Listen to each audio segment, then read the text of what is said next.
While transmitting information to the mandated punishers, Alger quickly came up with a plan in his mind. He was to immediately pray to the Lord of Storms, hoping to obtain the Lord's blessings or help. Then, he would immediately rush underground and use his Beyonder powers to forcefully suppress the 3 Grade 1 sealed artifacts inside Azure Gate. During this process, if the Lord of Storms responded to his prayers, or if the abnormality regarding the seals ended in time, there was naturally no need for him to consider any other response. However, if neither of the two outcomes occurred, and he began to find it difficult to handle the situation, then he would seek Mr. Fool's help. To Alger, once he had to do so, no matter what method he used or how he concealed it, it would be difficult for him to escape the fate of being suspected. After all, it was unbelievable for a single person to suppress 3 Grade 1 sealed artifacts single-handedly. When the time came, his only option was to immediately abandon his post after the abnormality ended or the seal began working again. His departure would waste all his years of diligence and hard work, causing him to lose his post as cardinal which he had painstakingly obtained. However, compared to his own life, this was a price he was willing to pay. As for the consequences resulting in him almost not having any chance of obtaining the Book of Calamity, Alger didn't care about it at the moment. He was still a great distance from considering such problems. Of course, as a demigod of the Church of Storms and a cardinal, he believed that he was definitely under the watch of the Lord of Storms. After abandoning his job and escaping, he needed the protection of other existences to survive. Otherwise, his outcome would be unimaginable. And regarding this matter, he could only rely on Mr. Fool. Taking a deep breath, Alger quickly chanted. The king ruling over the skies, the emperor who controls the seas, the great god of storms, I pray for your watch and pray for your blessings. After chanting, Alger reached out with his hand, bringing with him a hurricane as he flew underground. About 10 seconds later, outside the Cathedral of Waves, there was a tidal wave that surged into the air. The blue sea water poured down, enveloping the cathedral in a thick barrier. Inside the barrier, silver bolts of lightning flashed as they drilled underground. Rumble. The lightning struck down like torrential rain, illuminating all of Utopia, illuminating more than half of the Berserk Sea. At that moment, a pitch-black cathedral with many embedded skulls appeared in midair. It was situated above Zeradol, and drew all the surrounding lightning towards it, causing bolts of lightning to snake across the countless white skulls, causing the stained glass to reflect a bright light. Rumble. In the places Adam's corpse cathedral couldn't shelter, Zeradol's marionettes, Abomination Sua's historical projection, as well as Klein's marionettes, were instantly obliterated by the tempestuous lightning. Then, they either vanished or were reduced to tiny marks. Even Roselle Gustav's historical projection that had turned into a flux of information wasn't spared. A strong electromagnetic hurricane wreaked havoc in this city, destroying all information structures. Taking advantage of the moment the visionary was fending off the tyrant, Zeradol took a step forward and entered the void ahead. And this void was connected to another island, one he had previously set in the Berserk Sea, using his Beyonder powers of an attendant of mysteries. The distance between the two was reduced to 0. The black-robed, hooded Zeradol quickly vanished into the void illuminated by lightning. But in the next second, he didn't appear on the distant island, but above the Irises Hotel in Utopia. Just a moment ago, when Zeradol was stunned by the might of the storm, Klein, who was in Sapphira Castle, took the opportunity to use the curtain that was draped over his body and used the power of the Sapphira to forcefully graft the void in front of his target to the Irises Hotel. He had secretly changed Zeradol's key arrangement. This was the suppression effect of a king of angels against a sequence one angel of the same pathway. Rumble. The ceaseless lightning smote down, enveloping Zeradol, who had long and white whiskers on his face. Zeradol's pitch-black eyes didn't show any change in expression. His body rapidly faded and disappeared in the bolts of lightning. He had only come in the form of a historical void projection. His true body was hiding in a particular fragment in the fog of history. Sitting in the fool's chair, Klein immediately cast his gaze at the grayish-white fog below him, as well as the countless spots of light in the fog. He was temporarily unable to find Zeradol because the latter definitely used a secret fragment of history that only he or a very small number of existences knew. However, being unable to find him didn't mean that Klein could only watch and patiently wait until Zeradol reached his limits and was unable to stay in the fog of history. As the owner of Sapphira Castle and an existence with the level of a king of angels, Klein's preliminary control of the Sapphira was already enough to complete many things. In the next second, Klein opened the box and summoned the Fool card, accommodating it inside his body. In the blink of an eye, he transformed into the Fool, who wore colorful clothes and a gorgeous headdress. He exuded a deep, terrifying aura, as well as a somewhat ridiculous feeling. The entire Sapphira Castle began to shake gently. Tack! The Fool Klein held the end of the Staff of the Stars in his right hand and struck the edge of the long model table. In the real world, grayish-white fog appeared, one that had a faintly visible ancient palace situated high above. In the ancient and majestic palace, a strange light formed from countless spherical lights quickly outlined itself, emitting an invisible and terrifying suction force. The fog of history instantly boiled as Zeradol's figure quickly appeared in a spot where Klein hadn't lit up. He was hoisted up without being able to stop it. Law of Beyonder Characteristics Convergence. With the help of Sapphira Castle, Klein projected the convergence power of Beyonder characteristics into the fog of history. At this moment, Zeradol's black-robed and hooded figure collapsed and became a pale paper figurine. His true body appeared on another island in the Berserk Sea. He quickly used the Attendant of Mysteries Beyonder powers to connect the convergence inclination effect to various paper figurines.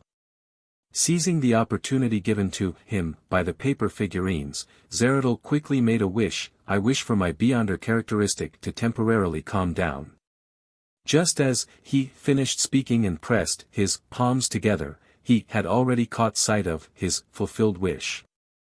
This allowed him to escape the suction force from Sapphira Castle, the Fool card, and the Attendant of Mysteries Beyonder characteristic collective.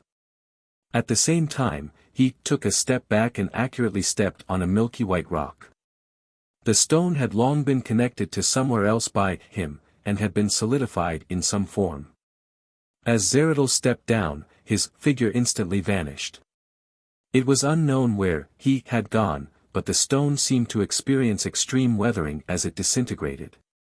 The Fool Klein cast his gaze down from an infinite height and scanned his surroundings, but he couldn't find Zeradol. This meant that the other party had left his line of sight. Without any hesitation, Klein immediately placed his focus on something else. He had already made all the gems on the Staff of the Stars light up as he simulated the Marauder Pathway's ability to deceive rules. He changed the location of his body's revival to a marionette that wasn't in Utopia. Previously, a few residents of Utopia had gone to other cities for various reasons. By going there, they would further deepen their relationship with the real world. Klein had chosen a travel enthusiast. He was now in a particular mountain range. As the second half of his resurrection was carried out, Klein took out the Fool card. He summoned the 9 unique spirit world specialties he had prepared previously and placed them together with the curtain. Right on the heels of that, he used the Staff of the Stars to activate the power of Sapphira Castle and once again simulated the powers of the Marauder Pathway's ability to deceive the rules, allowing the 9 spirit world specialties and that curtain to become a part of his body. In the next second, countless fragments of light appeared around the marionette that was halfway up the mountain. And inside the marionette's body, a worm of spirit flew out. It kept fracturing and fused with the fragments of light. Soon, the fragments of light condensed into a ball of light as it solidified into Klein's figure. Just as Klein's figure finished outlining, he turned into transparent maggots that scattered in all directions, allowing the curtain and the 9 spirit world specialties to drop to the ground. Then, the worms of spirit completed the reassembly process, and part of them turned into a half-top hat, a shirt, a vest, a formal suit, and trousers. Klein didn't waste any time. He immediately grabbed the curtain and the specialties of the spirit world and began to carefully concoct the potion. To him, this was the best time to advance to Attendant of Mysteries. On the one hand, the effects of the ritual had been completed with the help of the genie. This wouldn't last long, and it would gradually disappear. On the other hand, Adam, who was most likely to destroy his ritual, was being suppressed by the Lord of Storms and had no time to interfere. If he were to consume the potion and advance to sequence 1 at any other time, Klein was really worried that visionary Adam would make use of the sea of collective subconscious to inject a negative emotion into him at a critical moment. That way, losing control was inevitable. The reason why he had called Leotaro wasn't to deal with Zeratul, but to hold back the true god, Adam.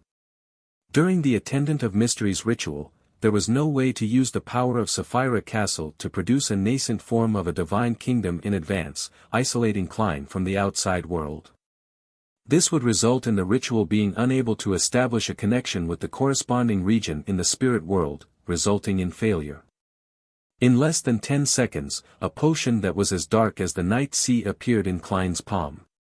At the same time, the figure left in Sapphira Castle snapped his fingers, granting the small number of wishes accumulated in the prayer lights and the crimson stars, allowing him to digest the last bit of his miracle invoker potion. The figure inside Sapphira Castle immediately faded away, allowing Klein's body to become complete so that he could consume the potion in his best condition. As the lightning lit up the sea once again, Klein raised his right hand and brought the bottle that came from his marionette to his mouth. He gulped down the potion that was as light as air. As the Attendant of Mysteries potion entered his body, Klein immediately felt a burgeoning feeling.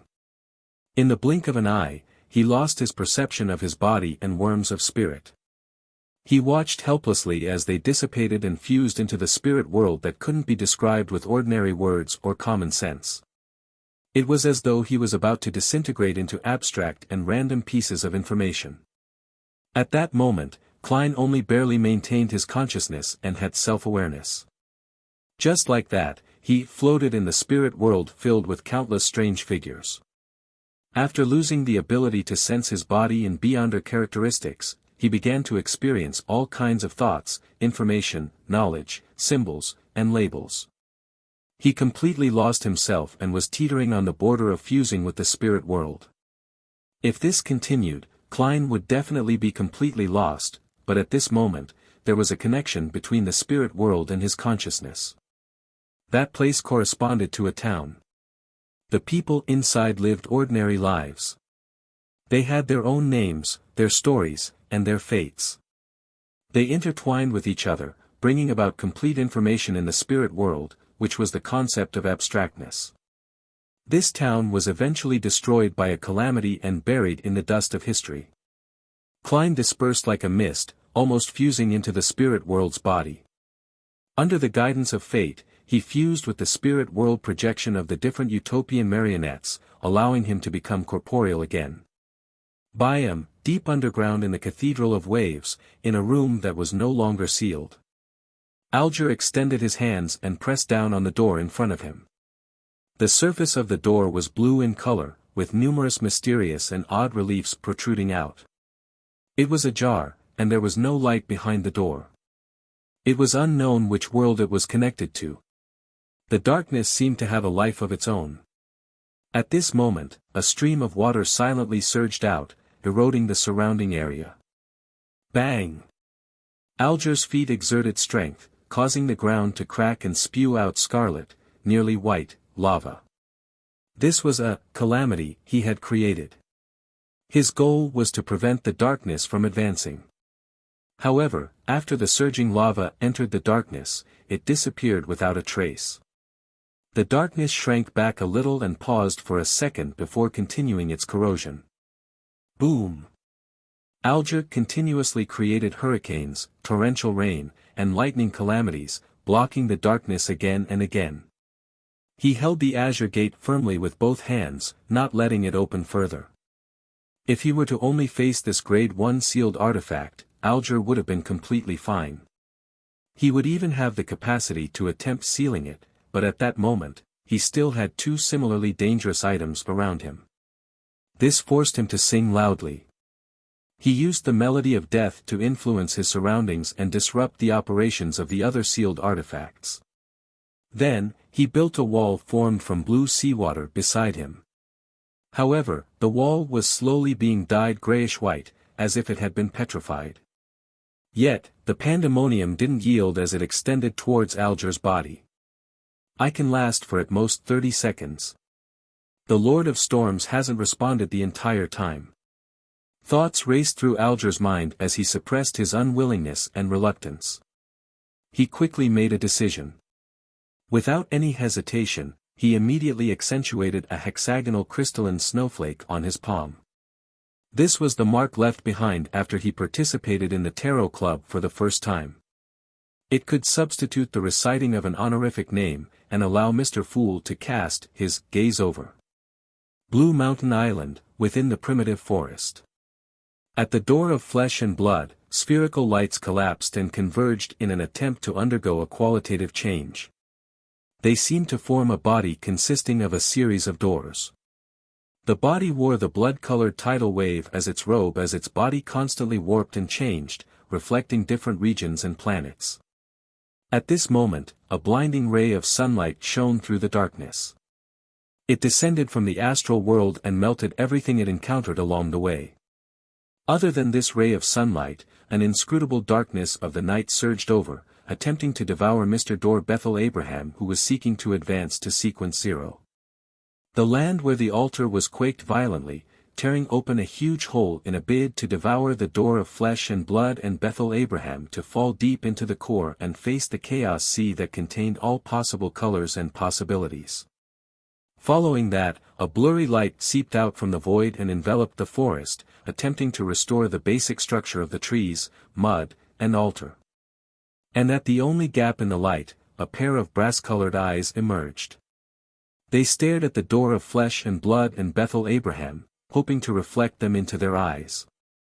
Mr. Dor let out a low roar, causing his blood-colored robe to flare up. The robe connected to the evil tide that surged behind the door of flesh and blood, spreading out to the crimson moonlight. The moment it touched the moonlight, the inscrutable night that could not be seen gathered on its own. It stretched out its limbs and head, turning into a shadowy female human. It possessed its own life, and its consciousness was no longer controlled by its user. Without any exception, the blinding sunlight transformed into a young man wearing fiery armor. The shaking ground grew eyes and closed its mouth. The screen that was transformed from a faint light revealed terrifying facial features. Around the brass-colored eyes, eyelashes emerged, transforming into wings. These obstructions and interferences fell into chaos, giving Mr. Dor a chance for a breather. Seizing this opportunity, he entered the final step of becoming a god. At that moment, the door of flesh and blood suddenly collapsed and covered Mr. Dor's body, making him seem to turn into another person. Klein's body seemed to dissociate into countless people. They had their own preferences, their personalities, their determination, and their fates. They lived in a town known as Utopia. These people quickly lived their short lifespans, waking up under the heavy storm. They came to their senses and realized what their identity was in essence. It was Zhou Mingrue, and also Klein Moretti. They were also Sherlock Moriarty, Gehrman Sparrow, Dwayne Dantes, and Merlin Hermes. One thing could have many names, but its nature wouldn't change. The people raised their heads and looked up into infinity from the illusory city in the spirit world. They saw the illusory and thin spirit body threads, and they saw a symbol made up of the pupilless eye and the partially contorted lines. With the symbol as the core, Klein's figure outlined itself, his eyes tightly shut. Worms of spirit, bits of beyonder characteristics, and bits of his self-awareness flew out from the spirit world corresponding to the Utopia area and towards Klein's slightly illusory body, allowing it to slowly become corporeal. At this point, there was no clear boundary between Klein's spirit body and his physical body. They were both one and separate, and also in a rather delicate state. In other words, a spirit body could be equivalent to a body of flesh and blood. His physical body could also fuse with his spirit body. As long as Klein was willing, he could switch between two states. Of course, he could also separate his physical body from his spirit body. All of them had their individual traits, and they could be decided based on a mere thought. 2 seconds later, the reassembly process was completed. Klein, who was floating in the depths of the spirit world, opened his eyes. His pupils were dark, without any light. He had already advanced to sequence 1 and became an attendant of mysteries. Without a sound, a grayish-white fog appeared behind him. Above the fog was an ancient palace. Inside the palace stood a door that was stained bluish-black, formed from countless spherical lights. The door of light appeared rather clearly in the spirit world. It separated out a rather blurry phantom and cast it at Klein's body. As the phantom turned into a complicated symbol, it imprinted itself between Klein's brows. The entire spirit world and the real world outside began to gently shake as though they had encountered an earthquake from afar. At that moment, Klein's surroundings turned dark as illusory stars appeared one after another. They surrounded the strange door of light as though they wanted to lump together. In these illusory stars, the largest 2 overlapped and corresponded to an area in the real world. The 3rd, 4th, 5th, and 6th stars were located somewhere else. Through these illusory stars, Klein saw Mr. Dor and Amon on a particular island. He saw Antigonus in the dilapidated palace inside the concealed world, and Zeradal who was hiding somewhere unknown. He saw Palaz Zoroast in Leonard's body in dark demonic wolf Kotar. With the help of the changes caused by further deepening his control over Sapphira Castle, Klein found the angels and kings of angels corresponding to the 3 pathways of mysteries. Of course, such a vision only lasted for a few seconds. Once Amon and Zeradal reacted and used the correct method to conceal themselves, Klein would no longer be able to lock onto their true bodies. Without any hesitation, Klein raised his right hand and snapped his fingers. The staff of the stars that was originally placed in Sapphira Castle had appeared in his palm. He also split a portion of the worms of spirit to let them enter Sapphira Castle to prevent any abnormalities and respond to his believers. After becoming an attendant of mysteries, Klein's control over Sapphira Castle deepened, allowing him to take out items from inside at any time. In the next second, the various gems on the staff of the stars lit up as Klein's figure vanished from the spirit world. He instantly wandered to a swamp and arrived in front of Zeradal. Dressed in a hood and a black robe, the white-bearded Zeradal didn't panic. He used his attendant of mysteries beyonder powers to make all kinds of connections as he extended his left hand and grabbed into the void ahead. Gradually, Alger's body turned grayish-white, almost about to petrify. Could it be that Mr. Fool doesn't favor me because of my failure to monitor Verdu? He frowned slightly, wanting to give up, but he stayed underground. At that moment, a grayish-white fog appeared in front of him. All the sealed artifacts fell silent. After Mr. Dor Bethel Abraham was enveloped by the door of flesh and blood, a familiar voice echoed in his ears, "You wish to bring the disaster back to the real world." Bethel Abraham's actions instantly slowed down. "Give up. I have a way to deal with it. I'll let you sleep and let you get the peace you want." That familiar voice sounded again. Mr. Dor's figure that had shrunk from the ball of light came to a halt as though he had fallen into an intense internal struggle. The layered doors in his body were just a little short of fully being reassembled. Amidst the illusory whooshing sounds, the crimson tide that barely squeezed through the gap in the door of flesh and blood became even more turbulent. The blood-colored robe landed heavily, about to envelop Bethel Abraham once again. However, as it descended, the brass-colored eyes, the young man in the fiery armor, the hazy barrier of light that accentuated terrifying facial features, the ground with opened eyes and closed mouth, and the shadowy woman vanished silently from the world. In that instant, a blazing sun appeared above the forest. Day replaced the night, causing all the shadows to rapidly disperse. This caused the blood-colored robe to rise once again, scattering even more crimson moonlight, causing all the disturbances to return to their mother's embrace. Seizing this opportunity, Mr. Door's illusory eyes closed as he lowered his head. "All right." He painfully said the first word after his return to reality. His figure completely froze as he raised his right hand and pressed it to his face.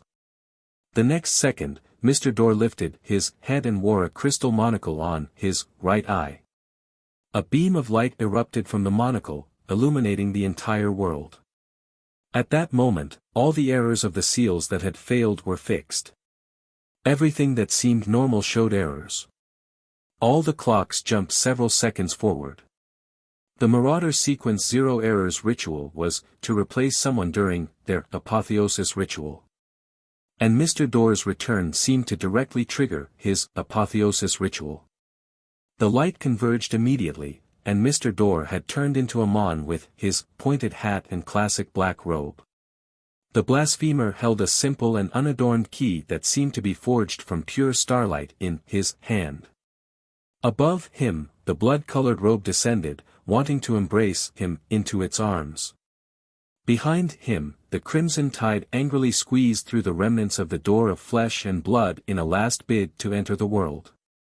In that short moment, the blood-colored moon glowed even brighter, blocking the sun, night, earth, blurry light, and the strange white tower outside. Faced with the corruption from an outer deity, Amon's lips curled up slightly. He extended his right hand and took out an abnormally ancient stone slab from an unknown location. The first blasphemy slate. Then, he used the stone slab formed from the Chaos Sea to block the remnant opening of the door of flesh and blood. Then, he used it as a substitute to receive the falling blood-colored robe. The first blasphemy slate turned illusory, as though it was connected to an infinite sea that contained all the possible colors. The sea surged and swallowed the blood-colored robe, blocking the crimson tide from the cosmos. The already collapsed door of flesh and blood rapidly shrank before quickly disappearing. An angry and terrifying roar resounded in the air from within. In the next second, the crimson moon appeared in the sky. The color quickly faded and turned pure. On it was a huge, distorted, crimson figure. Wearing a pointed hat and a classic black robe, Amon adjusted the monocle on his right eye and waved his hand at the crimson figure and the bright moon that were staring at him. He then smiled and bowed slightly in all directions. In the corpse cathedral that had an erected gigantic cross where countless skulls were watching with their hollow eyes. Adam, who was dressed in a simple white robe, took a look at the ceaseless lightning outside the stained glass. He slowly got up and walked to the pool of blood that Klein had left behind. He bent down and picked up the ancient and mysterious mirror. Following that, he turned around and walked towards the second blasphemy slate. The first figure that Zeradal summoned out of the fog of history was still Roselle Gustav, who wore a dark red coat embroidered with gold thread, and had chestnut-colored curly long hair. To this attendant of mysteries, there were quite a number of angels that he got to know in his long life. There were only a few that were stronger than a Sequence One Knowledge Emperor. For example, the Antigonus ancestor before he became the half-fool, Angel of Fate Ouroboros, or the Red of War Brass who could indirectly obtain the strength of the Red Angel of Fate. But under such circumstances, Zeradal believed that summoning Roselle Gustav's historical void projection first was safer. Before the Antigonus family's ancestor became the half-fool, he too was a Sequence One attendant of mysteries. Therefore, he would be suppressed by the enemy who had deeper control of Sapphira Castle and a level that surpassed most kings of angels. After all, his enemy was the closest to a true god. After Zeradal chose to cooperate with the Rose School of Thought and Adam, the success rate of summoning the Angel of Fate Ouroboros would undoubtedly drop. It wasn't suitable for him to attempt it at a critical moment. The Red of War Brass that could borrow the Red Angel's powers didn't possess the strength directly, so the actual effects produced weren't any stronger than that of Knowledge Emperor Roselle Gustav. In comparison, Zeradal would definitely choose the historical projection that he was most familiar with and the easiest to successfully summon. His plan was to seize the opportunity that Gehrman Sparrow had directly wandered here without preparing any historical void projections in advance, to use Knowledge Emperor Roselle Gustav, the Red of War Army Brass, and Abomination Sua to hold him back and leave him enough time to create a miracle for himself. As soon as Roselle's figure appeared, he immediately condensed into complicated and illusory symbols in his eyes in a bid to infuse large amounts of miscellaneous and useless knowledge into his target's mind, causing his brain to explode. At the same time, Zeradol used the various connections he had set up in advance to move himself. This swamp was his home ground. As he made slippery and transparent tentacles penetrate the hooded black robe and stretch into the fog of history, he summoned the Red of War Brass. At that moment, Roselle Gustav's historical projection suddenly turned his head and used a subtle connection to look towards Zeradol's true form. Zeradol's mind was instantly filled with information and useless knowledge. His brain nearly exploded as he was unable to process his thoughts for a short period of time. He froze on the spot, his gaze not even changing. The historical projection, Knowledge Emperor Roselle Gustav, that he had summoned had betrayed him. Klein was both surprised and unsurprised by this outcome. It wasn't surprising because this was his own doing. The worms of spirit in Sapphira Castle had already grafted Roselle's present state to the concealed state that Klein had met. The surprising thing was that Adam had never reminded Zeradol to be careful of Roselle Gustav. Klein had previously sensed the coincidences in certain matters. His preparations included using the Fool symbol's connection to Roselle Gustav's seal. Through the corresponding prayer point of light, he could throw a worm of spirit that contained certain words or intent to his fellow earthling who was in deep sleep, and awaken him. Then, using a miracle, he could temporarily suppress the corruptive powers of the Mother Goddess of Depravity. Back then, the worst-case scenario that Klein took precautions against was if something happened to him that prevented him from contacting Sapphira Castle. As such, the worms of spirit in Sapphira Castle and the worms of spirit that were scattered in different places would end up losing control and be unable to save him. Once the worm of spirit he gave Roselle mutated, Roselle would know that there was something wrong. He could then use the powers of a Black Emperor to distort order to maintain the worm of spirit's lucidity for a certain period of time. As for what plan the worm of spirit and Roselle would come up with to save himself, Klein didn't know either. This was the real reason why he could hide from Adam. With his experience in the Hall of Truth, Klein knew that he wouldn't have any secrets when facing the visionary. Any rescue plans, be it figured out from the past or on the spot, would be seen and heard clearly by Adam.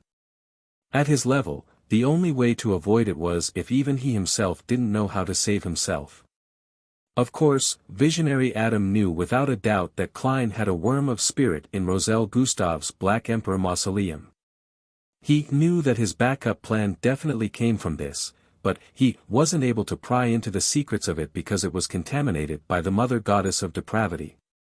It was a place that had been corrupted by the cosmos, and the thought of prying into Roselle Gustav was like prying into an outer deity. This was the difference in level. It was precisely because of this that Klein could calmly ask all kinds of secrets and read the second blasphemy slate.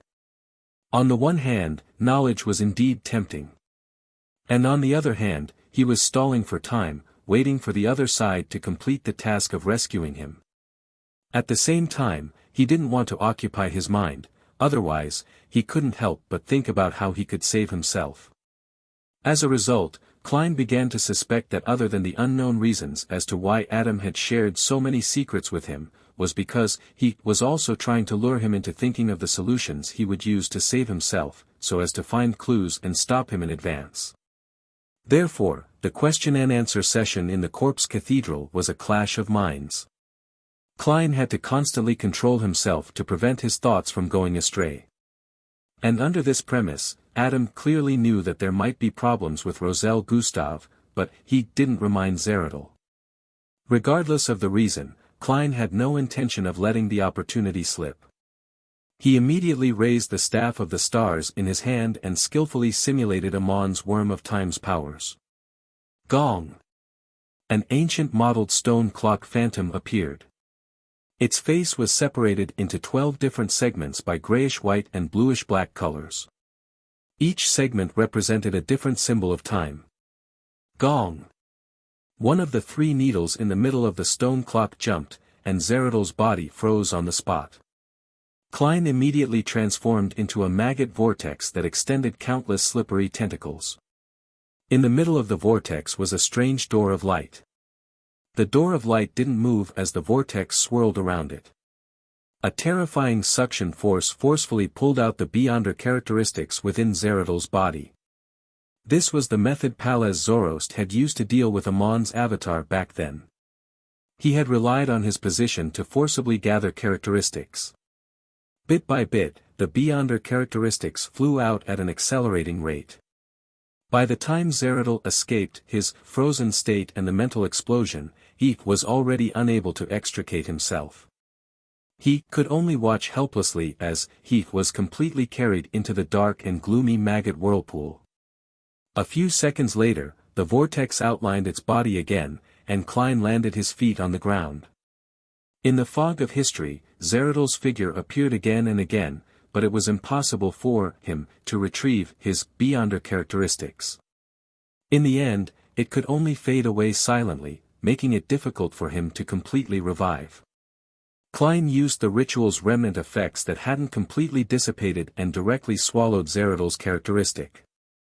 He wanted to use this to lower the influence of the celestial worthy of heaven and earth for blessings.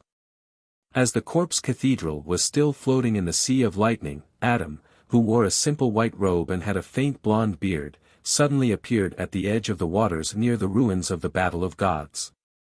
The sea split apart, and a path appeared. It led straight to the spot which was stained with the ancient sun god's blood. It led straight to the giant king's court's projection, the forsaken land of the gods. In the depths of the forsaken land of the gods, at the top of a mountain peak, there was a huge cross erected, and there was an indistinct figure hanging upside down on it. End of the 7th volume, The Hanged Man. Late at night, the clanging sound of the door and windows opening woke Wendell up from his deep sleep.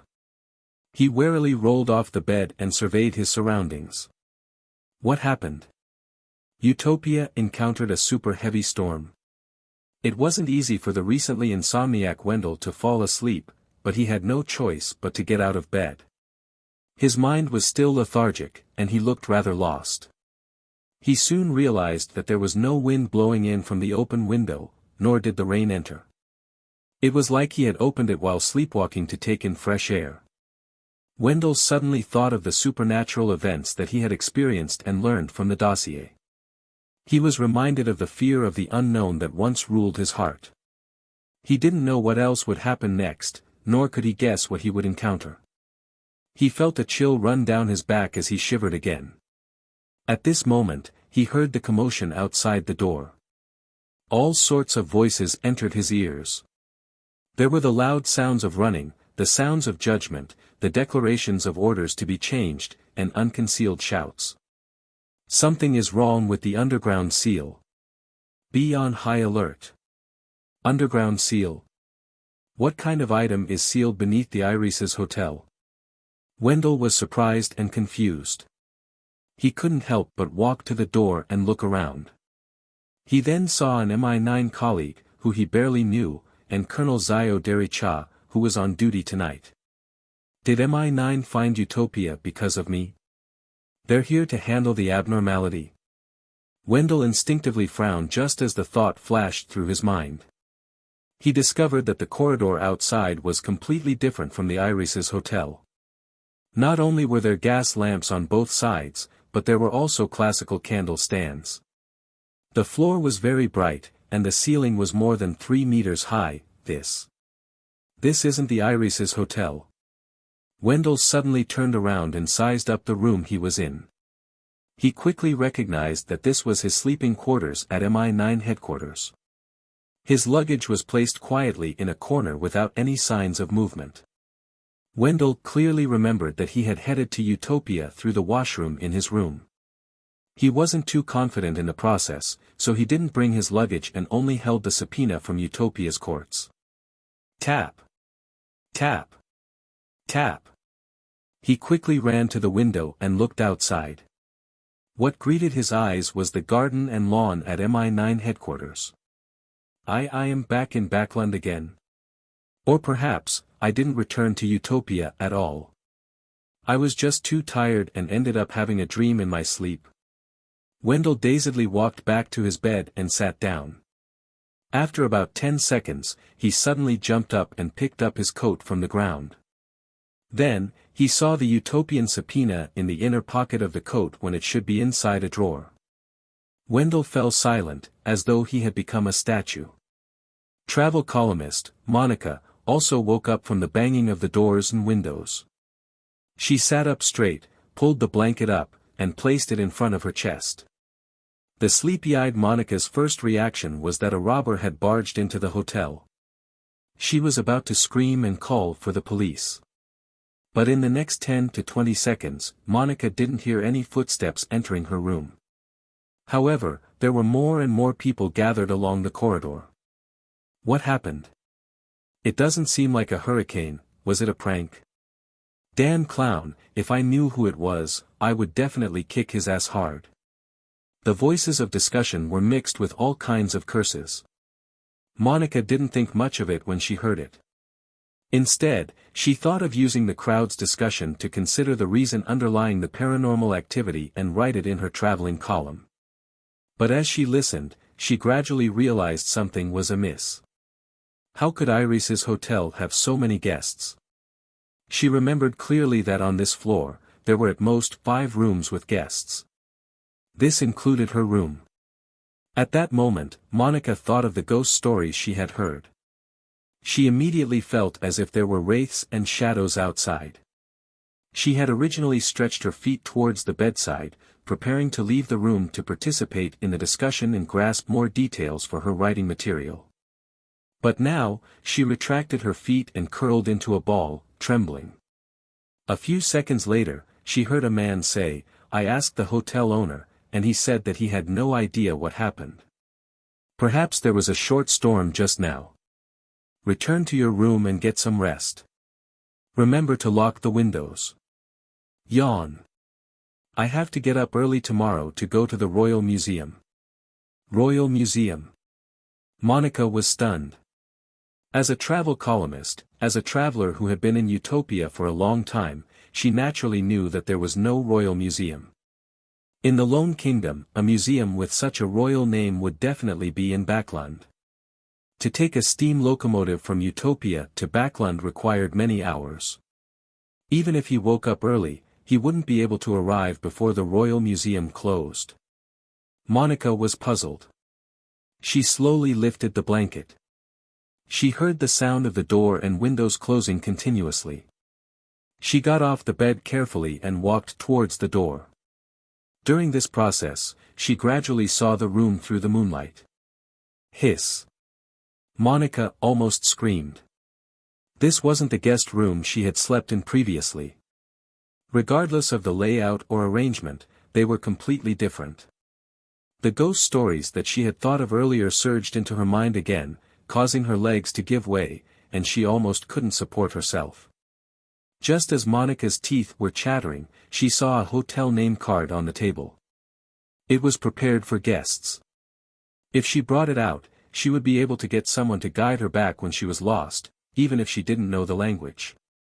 Monica subconsciously approached it and used the moonlight to identify the words on the name card. Carlpensa Hotel, Backland West Borough, 19, Morning Street. Backland West Borough. Backland. Monica's eyes widened as she felt like space and time had gone topsy-turvy. Backland, Hillston Borough, in a house with a fireplace. Furs heard the door and windows open, but she didn't immediately wake up. This was because she had fallen into a strange nightmare and couldn't break free. She dreamed that her teacher, Dorian Gray Abraham, had been influenced by the family's sealed artifact, dying in front of her with blood dripping. She dreamed that she had lost control and mutated, turning into a series of starlight insects that warped into the shape of doors. She couldn't help but fly towards a door of flesh and blood. She dreamed that the apocalypse had dawned, and the surging blood-colored tide had drowned the entire world, preventing Zio, Gehrman Sparrow, and company from escaping. Finally, Furs escaped the dream and sat up, panting heavily. As a demigod, one who was once an astrologer, she knew what such a dream meant. She hurriedly suppressed her emotions and looked up ahead. The glass on the oriel window in the bedroom all bore open at some point in time. Something must have happened. Furthermore, it has a certain relationship with the apocalypse, the Abraham family, and the apprentice pathway.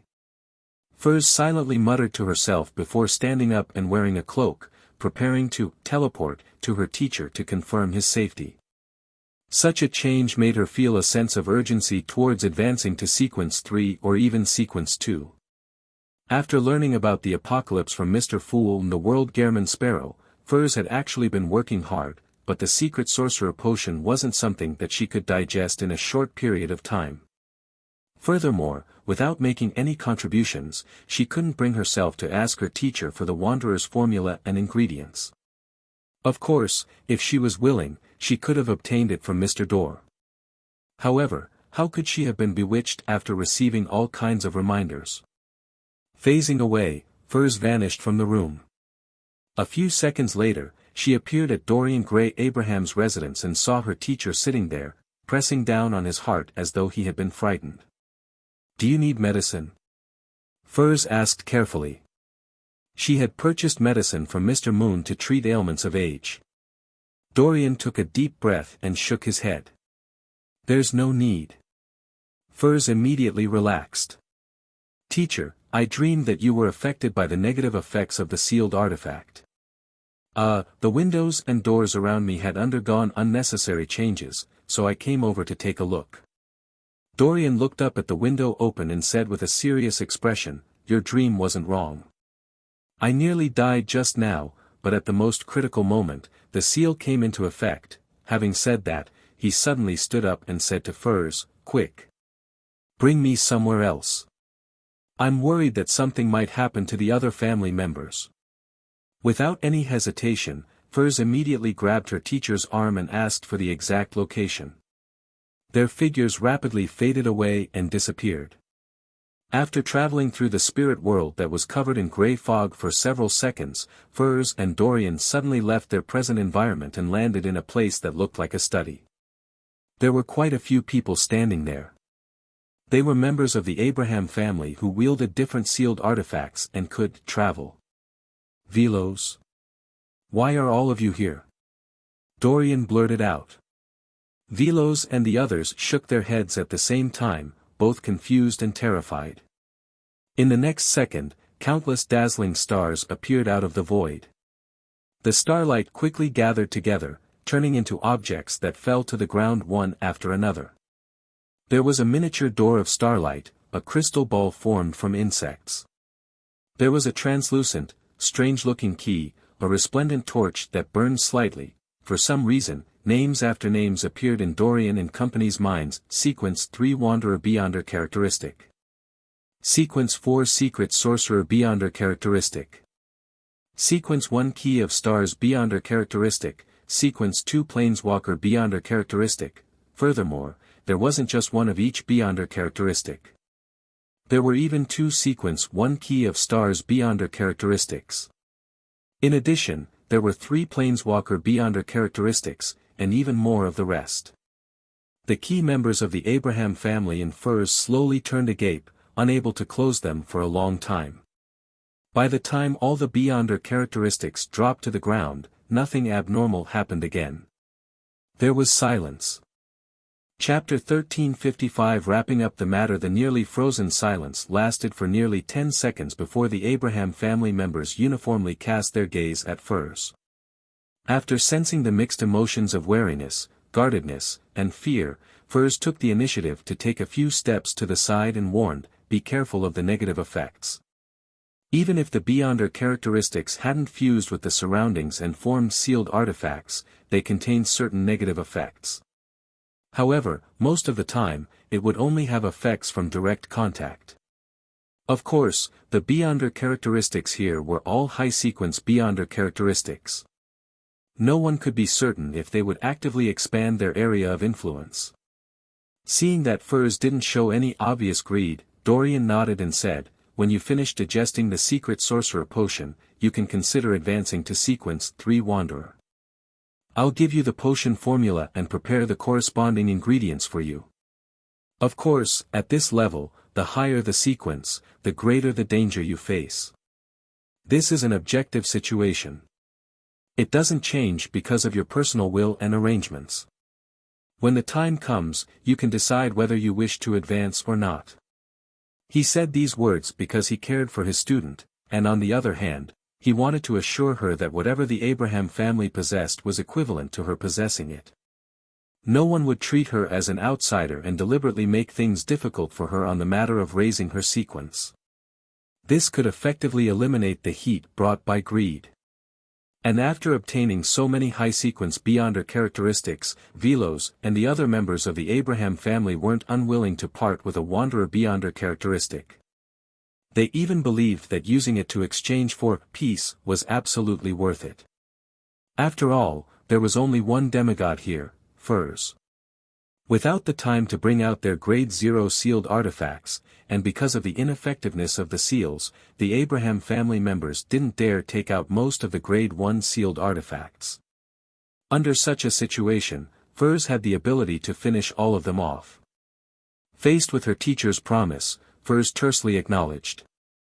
Was the door to the concealed space opened? She thought that the high sequence beyond her characteristics in front of her were all from the Abraham family's treasure vault and had been thrown into the real world due to the recent abnormality. However, she did feel that there were too many of them. No. Dorian slowly shook his head, looking confused. The other Abraham family members remained silent, equally confused. No one would believe that treasure would fall from the skies unless it happened before their eyes. Should we pray to Mr. Fool? Furs tried giving a suggestion. Dorian, who had a vague guess, immediately looked at the other Abrahams.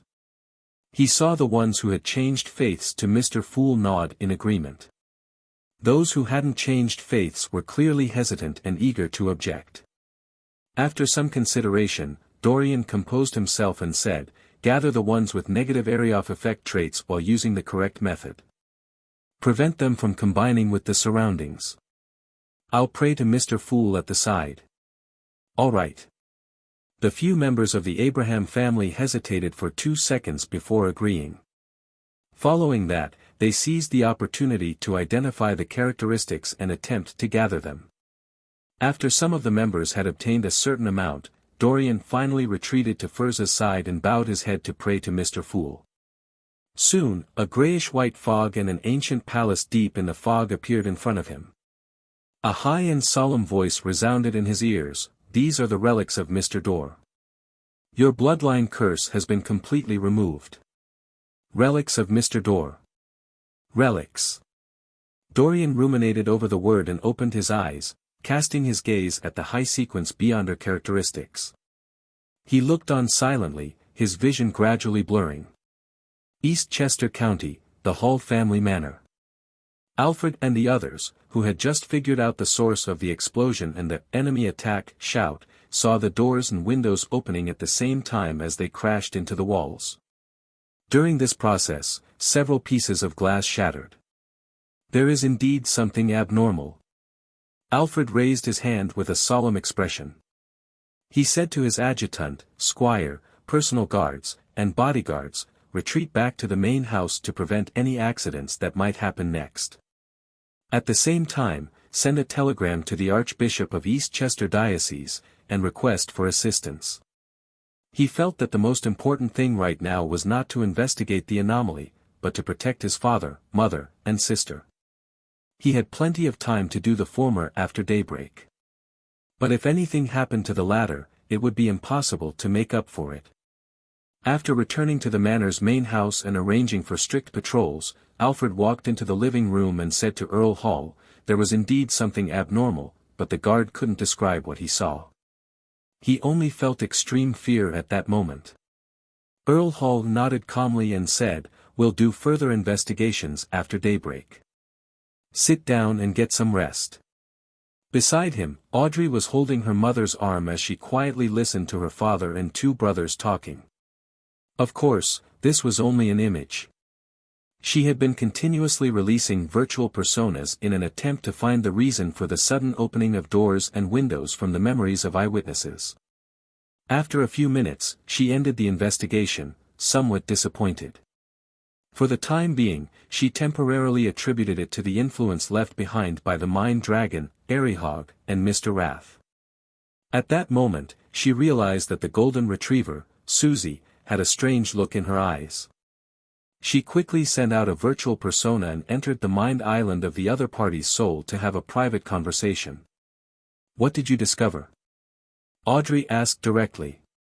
On Susie's mind island, a voice resounded, "I smell a thick scent of blood." At the edge of the manor, it happened sometime before the doors and windows opened. Yes, it happened about 10 seconds after the explosion. After hearing that, Audrey pursed her lips and fell silent for a few seconds. "Go take a look." Susie immediately stood up and tiptoed out of the living room. She left the manor's main house from a side door on the first floor. During this process, there would be people looking at her from time to time, but they didn't mind her and didn't attempt to stop her. After all, she was just a dog who had mastered psychological invisibility. After walking the path to the furthest building from the manor's main house, Susie twitched her nose and chose an open window before jumping in. Then, she saw a bloody corpse on the bed. Its skin had shed. And what she saw was equivalent to Audrey seeing it through the virtual persona that she planted in her mind island. In the living room inside the main house of the manor, Audrey, who was holding her mother's arm, lowered her head. Then she lifted her head, and her eyes swept slowly and deeply across her family's faces, Earl Hall, Lady Caitlin, Hibbert, and Alfred. She maintained her silence, becoming increasingly silent. Byam, inside the Cathedral of Waves. Alger, who was wearing a robe embroidered with the storm symbol, walked out from the underground area one step at a time. He nodded at the mandated punishers and priests who were waiting by the sides. The seals were restored to normal in time. "You can return the items under your watch." "Yes, Your Eminence." The mandated punishers, priests, and bishops heaved a sigh of relief as they struck their left chest with their right fists. Alger didn't say anything else as he responded with the same salute. After returning to his room, he slowly looked around. He took a deep breath and found a seat to sit down. "The fool that doesn't belong to this era." Alger silently prayed to Mr. Fool, expressing his thoughts of preparing to leave the Church of Storms. The explanation that the seal was restored to normal in time could only convince relatively low-level members of the church. It was impossible to hide from any cardinal or high-ranking deacon, much less the pontiff and the Lord of Storms. And if he didn't get Mr. Fool's approval and protection, Alger didn't dare leave the Church of Storms so casually. He would definitely suffer the wrath of a god. A few seconds later, he saw the familiar boundless grey fog and heard Mr. Fool's reply, "Okay. Go to the Church of the Sea God." Phew. Alger relaxed, stood up, and took off his storm robe. After changing into a linen shirt, brown jacket, and pantaloons, Alger looked at the cardinal robe on the table and fell silent for a while. Then, he reached out and folded the robe neatly. After carefully examining it for a few seconds, Alger retracted his gaze and flew out of the cathedral through the open board window by controlling a strong wind. He first flew to the bell tower and landed on the top. He looked down at the surrounding streets and down at Byam. During this process, Alger stepped on the edge of the roof and slowly circled it. Finally, he closed his eyes. A hurricane suddenly stirred as it swept Alger towards the Church of the Sea God. In the ancient palace above the fog, Klein silently sat on the high-back chair belonging to the Fool. His figure would occasionally turn incorporeal, as though he was wearing a mysterious and classical black robe. During such instances, he wore a hood that made his face indiscernible. At other times, he would return to normal. However, he was enveloped in a faint grey fog. The frequency of this change gradually slowed down. And every time Klein transformed into the black-robed, hooded figure, slippery tentacles with strange patterns growing would extend out from under his clothes. These nearly transparent tentacles flailed about, striking everywhere as if taking the palace for itself. After a while, Klein's figure finally stabilized. Out of habit, he raised his right hand and rubbed his temples as he muttered to himself, "The awakening of the celestial worthies will is faster and more intense than I expected. If I hadn't devoured Zeradal's Beyonder characteristic and used the remnant mental imprint to balance it and stalled for time, I wouldn't have been able to adjust my state and stop him from awakening." However, this made Klein's mental state rather unstable. And he didn't lose control because his miracle invoker potion had already been completely digested, and the new attendant of mysteries Beyonder characteristic he consumed was mostly digested shortly after consumption. The identity of the world was a blessed of the owner of Sapphira Castle, making it directly equivalent to the attendant of mysteries. Therefore, Klein had already acted the role of attendant of mysteries for a very long time, and it had been quite successful. As for the second attendant of mysteries Beyonder characteristic, he still needed some time to digest it. After stabilizing his anchors, the will of the celestial worthy, and the weak balance of his consciousness, Klein leaned back in his chair and observed the various powers brought about by the attendant of mysteries Beyonder characteristic. Among them, there were three most important ones. They were all grasped by Klein using Sapphira Castle and the curtain ahead of time, but he just didn't know the exact names. The first was regenerate. If the materials that made up an item once had a spirit body, then the attendant of mysteries could use the powers of regenerate to summon the corresponding spirit body threads, making the item become his marionette. Then, he could establish a deep connection with the item and also naturally transform it into a marionette. To put it simply, an attendant of mysteries couldn't allow something that didn't have spirit body threads to produce spirit body threads, but he could allow some items to regenerate their spirit body threads that had long disappeared. The former represented metallic items, gold coins, gold pounds, and so on. The latter mainly consisted of beef, fish, and other food. Once humans ate food that were marionettes, they would also transform into marionettes, as though they had encountered intense corruption. The second was reassembly, which was also known as tampering. It could reassemble many physical objects or abstract concepts into something different, resulting in an unbelievable effect. It was like changing the definition, logic, orientation, or rules. The third was the realm of mysteries. This was an ability used to create an embryonic form of a divine kingdom. It could bring about a certain concealment effect. Reassembly represents the authority of change, while the realm of mysteries represents concealment. The two essential elements of the fool's symbol are in place. However, reassembly and tampering doesn't sound nice, and the meaning isn't clear enough. Grafting is still better. It's obvious at a glance. Klein mumbled inwardly before casting his gaze around. Now, he had deepened his control of Sapphira Castle. He could directly borrow the powers nearing sequence 0 of the seer pathway. He could also use most of the Beyonder powers below sequence 0 of the Marauder and Apprentice pathways. It was quite similar to Dark Angel Sassurer from back then. Of course, Dark Angel Sassurer could only use the first blasphemy slate to indirectly use the powers of the Chaos Sea. As for Klein, he was the owner of Sapphira Castle, one that hadn't fully gained control of the Sapphira. Therefore, his level was higher than Dark Angel Sassurer's. As for strength, in theory, he was stronger, but his strength was affected by too many factors. Having only become a Beyonder after a few years, Klein couldn't guarantee that he would definitely be able to defeat Heaven's Deputy and the left hand of God. In short, he was now considered a king of the King of Angels, and he was very close to the level of a true god. After gaining a deeper grasp of Sapphira Castle, the difference between me and here and in the outside world is almost gone. It wouldn't result in me being a king of angels outside but having the power of a true god in Sapphira Castle. The greatest advantage here is it provides me a defensive barrier that even a true god can't break. Yes, whether the outer deities can do it remains to be seen. Klein slowly exhaled as he focused his attention on the current situation. There were two things he was most worried about at present. The first was the primordial moon, which was also the mother goddess of depravity.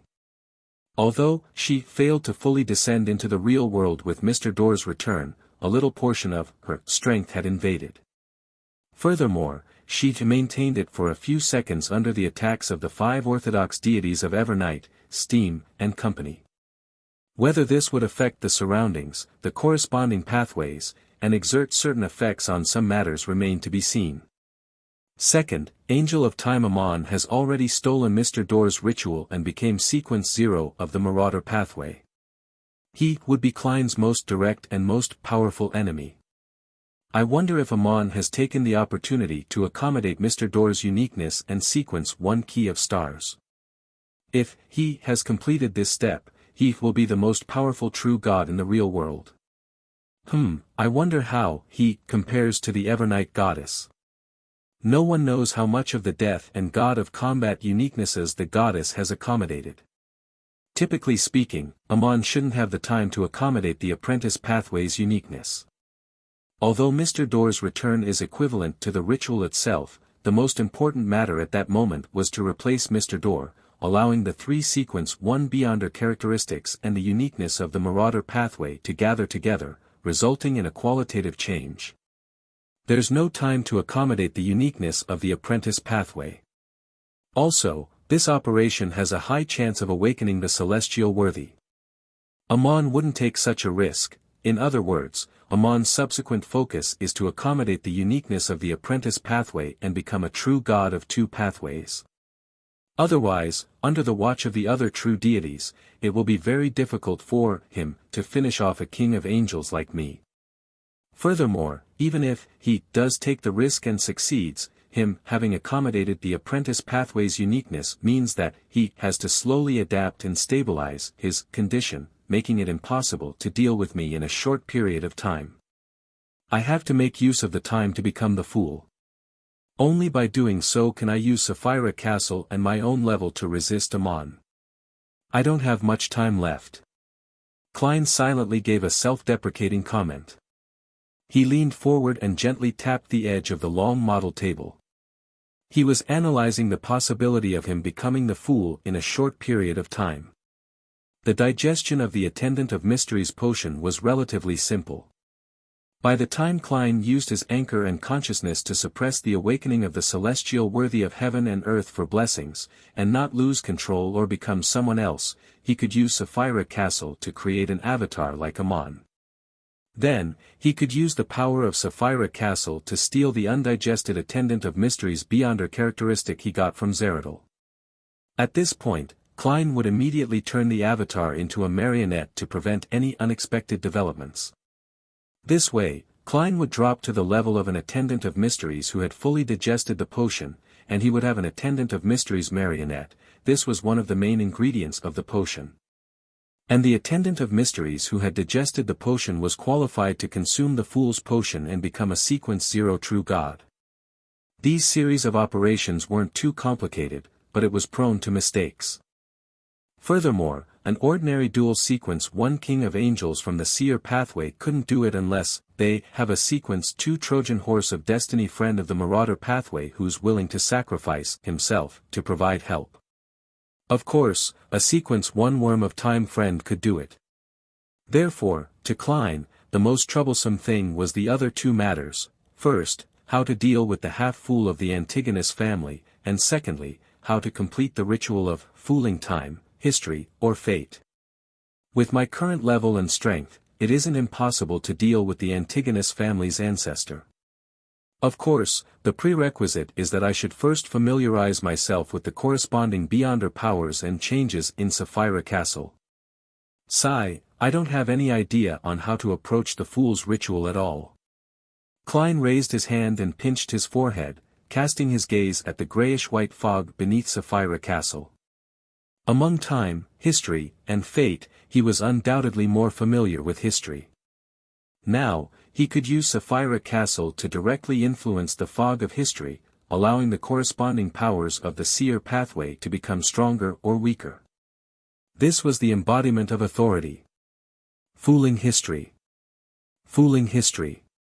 Klein tapped the edge of the long model table again as various thoughts flashed through his mind, but he repeatedly wrote them off. In his opinion, all the possible solutions didn't satisfy the requirements of fooling history. This was because history objectively recorded what had happened. Whatever happened was definitely reasonable. And the solutions that could satisfy the requirements, such as returning to the past, consuming the potion, and becoming the fool that came from history, wasn't able to achieve it. At the very least, Klein had never seen the ability to reverse time. As his gaze moved deep into the fog of history, Klein suddenly had a feasible idea. The present reality of history was this: the Tarot Club members believed that they were following the fool that didn't belong to this era, an awakened ancient god or an existence that surpassed an ancient god.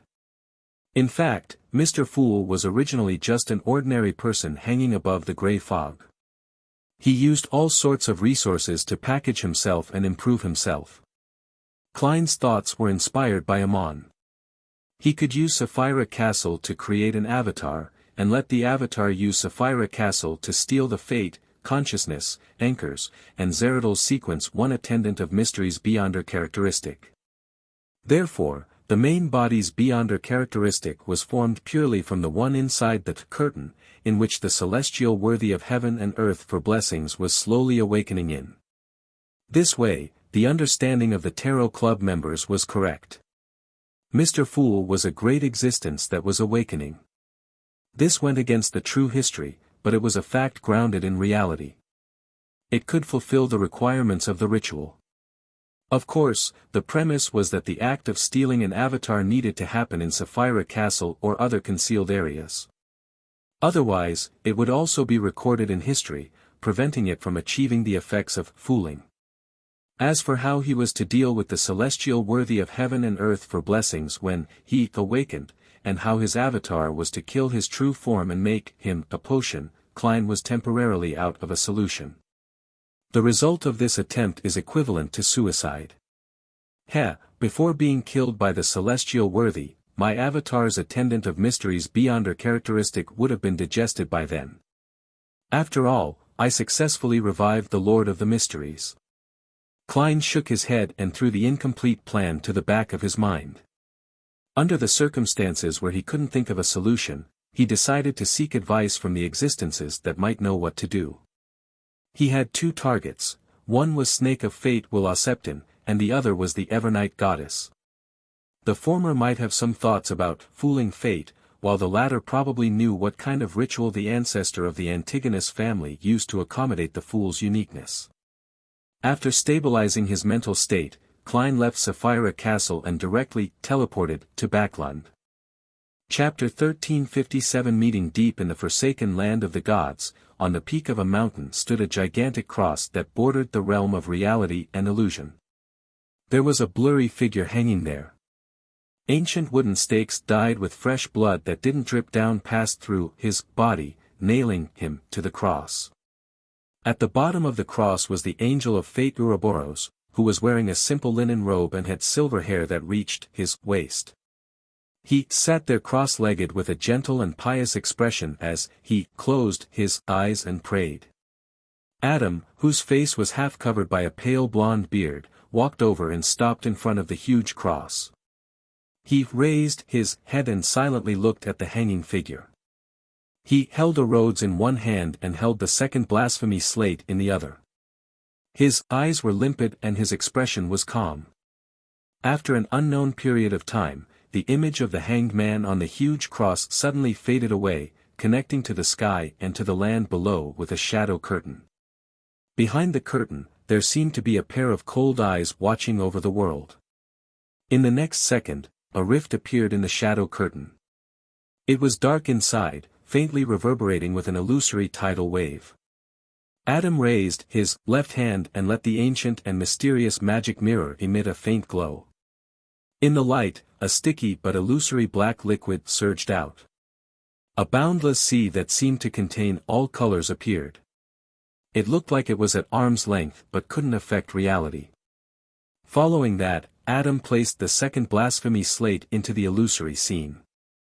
The illusory sea seen in the distance ebbed gently as it circled the second blasphemy slate, forming a certain connection with it. The second blasphemy slate was a manifestation of the corpse of the ancient sun god, one which was extremely close to being a great old one, and almost equivalent to the owner of the Chaos Sea.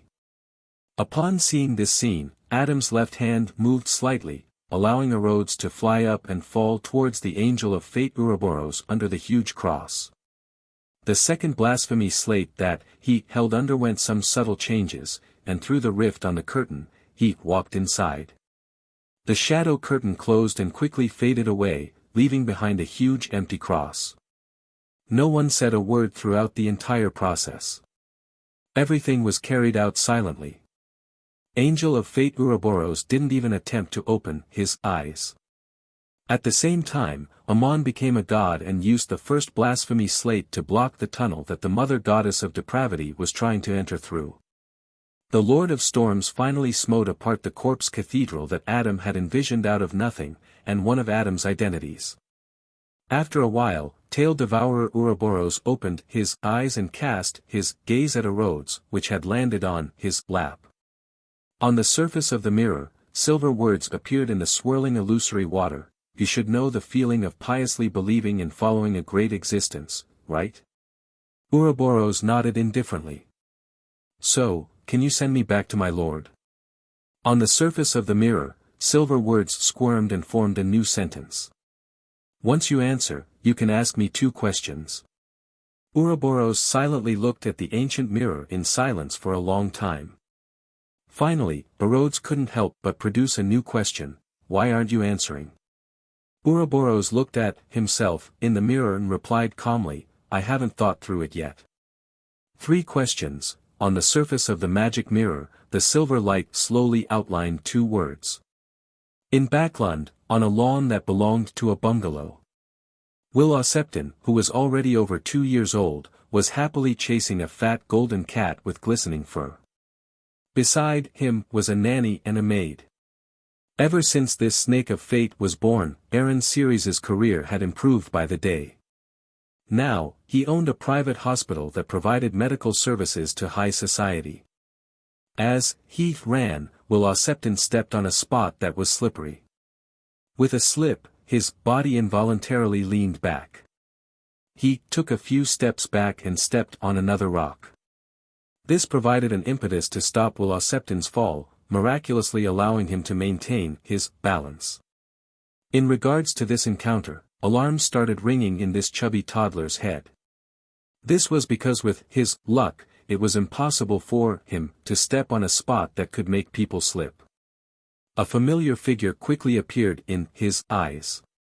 It was Sherlock Moriarty wearing a half-top hat and a black double-breasted coat. Will Septon turned his head abruptly and looked at his nanny and maid. He discovered that they hadn't noticed the appearance of the stranger on the lawn. I have a nagging feeling you would say, go ahead and scream. No one will hear you, the 2-year-old toddler mumbled as he turned around. Without waiting for Klein's reply, he spread his hands and said, in short, I must congratulate you on becoming a king of angels. Bullying children doesn't suit your current status. Klein let out a soft chuckle. Do you know how to fool fate? Will Septon raised his head and looked warily at Klein. Giving me fake ice cream isn't equivalent to fooling fate. With that said, he grumbled, why don't you squat down? At my age, it'll be bad for my next development if I have to keep raising my head like this. Klein didn't have the air of a newly advanced king of angels. He squatted down with a smile, allowing Will Septon to look him straight in the eye. Will Septon held his nanny's hand and said, unless I've advanced to sequence 0 and become a wheel of fortune, fooling me in any form doesn't count as fooling fate. Klein thought and asked, you haven't found the opportunity to accommodate the die of probability? No. Will Septon shook his head before adding, I have a premonition that it's coming soon. Klein carefully looked at the chubby 2-year-old toddler for a few seconds before suddenly smiling. If I were to give you and the die of probability to Ouroboros, would he quickly advance to sequence 0? Will Septon glared at Klein and said, he will also need to wait for an opportunity to accommodate it. Furthermore, the opportunity to become a wheel of fortune, and the requirement to accommodate the die of probability isn't the same. As he spoke, Will Septon curled his lips. If you wish to accommodate the fool's uniqueness, the corresponding ritual can be simplified. It won't be that difficult. In such a situation, by ingeniously using the abilities of a Trojan horse of destiny in making a sacrifice to a certain degree, there's a chance of fooling fate. However, when you attempt to advance to sequence 0, even if you accommodate the uniqueness and absorb 3 sequence 1 beyonder characteristics on separate occasions, you will still have to hold a ritual, allowing the corresponding items to fuse and undergo a qualitative change. Is that so? In other words, choosing to first accommodate the uniqueness is just a trick, but in the end, I have to truly fool time, history, or fate. Klein nodded slightly and said, I roughly understand. He smiled and added, enjoy your childhood. I wonder how long it will last.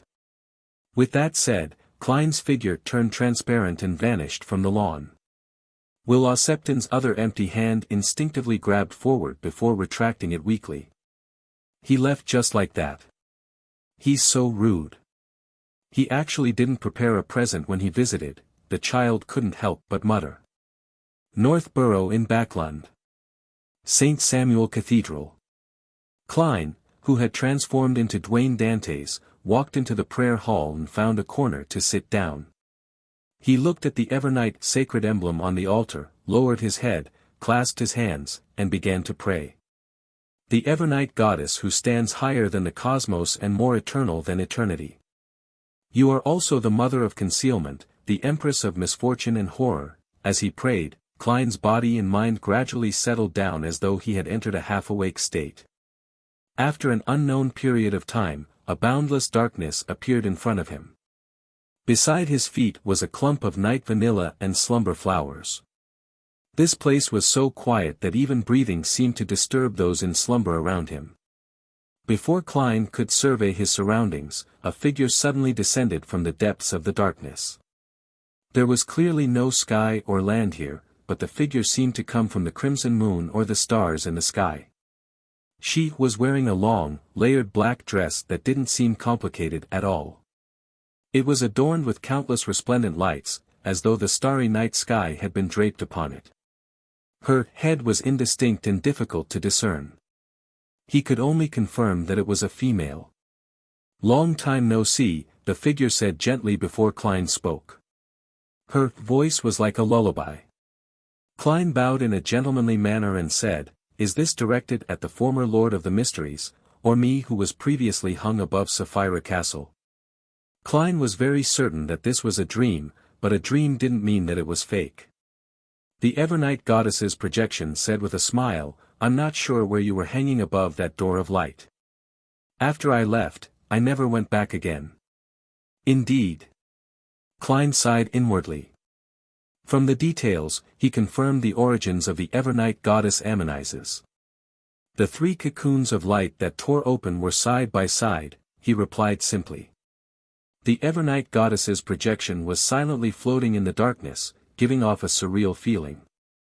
She said softly, the people there were all candidates meant for the Lord of the Mysteries' revival, but due to some unknown incident, he lost control of many things.